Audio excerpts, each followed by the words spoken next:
Charlie and the Chocolate Factory, Chapter 4. The Secret Workers. The next evening, Grandpa Joe went on with his story. "You see, Charlie," he said, "not so very long ago there used to be thousands of people working in Mr. Willy Wonka's factory. Then one day, all of a sudden, Mr. Wonka had to ask every single one of them to leave, to go home, never to come back." "But why?" asked Charlie. "Because of spies." "Spies?" "Yes, all the other chocolate makers you see had begun to grow jealous of the wonderful sweets that Mr. Wonka was making. So they started sending in spies to steal his secret recipes.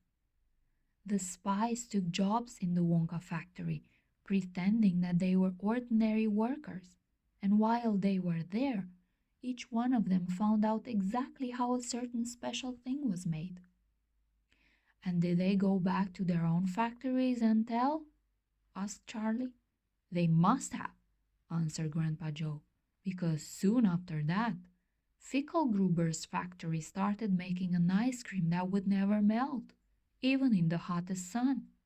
Then Mr. Prodnose's factory came out with a chewing gum that never lost its flavor, however much you chewed it. And then Mr. Slugworth's factory began making sugar balloons that you could blow up to huge sizes before you popped them with a pin and gobbled them up, and so on and so on. And Mr. Willy Wonka tore his beard and shouted, 'This is terrible! I shall be ruined! There are spies everywhere! I shall have to close the factory!' But he didn't do that," Charlie said. "Oh yes, he did. He told all the workers that he was sorry, but they would have to go home. Then he shut the main gates and fastened them with a chain. And suddenly, Wonka's giant chocolate factory became silent and deserted.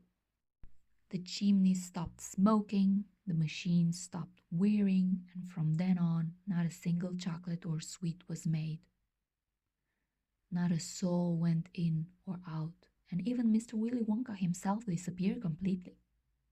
Months and months went by," Grandpa Joe went on, "but still the factory remained closed. And everybody said, 'Poor Mr. Wonka, he was so nice, and he made such marvelous things, but he's finished now, it's all over.' Then something astonishing happened. One day early in the morning, thin columns of white smoke were seen to be coming out of the tops of the tall chimneys of the factory. People in the town stopped and stared. 'What's going on?' they cried. 'Someone's lit the furnaces. Mr. Wonka must be opening up again.' They ran to the gates, expecting to see them wide open and Mr. Wonka standing there to welcome his workers back. But no, the great iron gates were still locked and chained as securely as ever. And Mr. Wonka was nowhere to be seen. 'But the factory is working,' the people shouted. 'Listen, you can hear the machines. They're all whirring again, and you can smell the smell of melting chocolate in the air.' Grandpa Joe leaned forward and laid a long bony finger on Charlie's knees. And he said softly, 'But most mysterious of all, Charlie, were the shadows in the windows of the factory.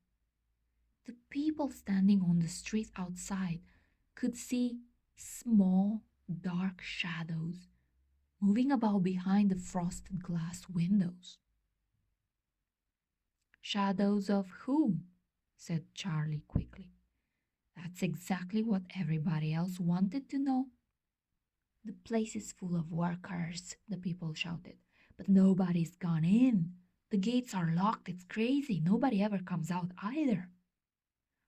There was no question at all, said Grandpa Joe, that the factory was running. And it's gone on running ever since, for these last 10 years.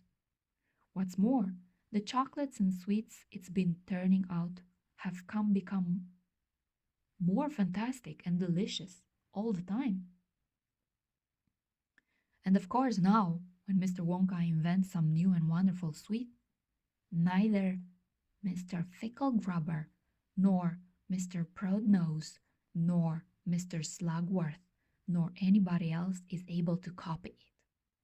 No spies can go into the factory to find out how it's made.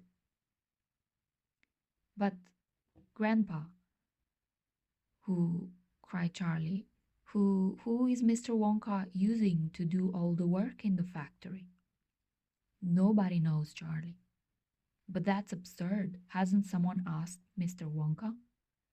Nobody sees him anymore. He never comes out. The only things that come out of that place are chocolates and sweets. They come out through a special trapdoor in the wall, all packed and addressed, and they are picked up every day by the post office trucks. But, Grandpa, what sort of people are they that work in there?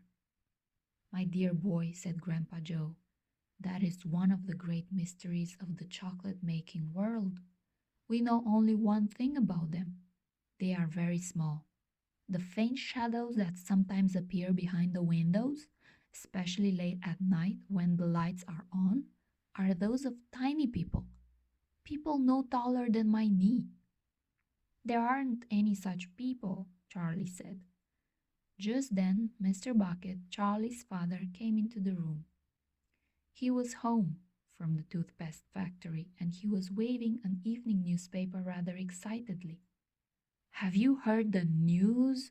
He cried. He held up the paper so that they could see the huge headline. The headline said,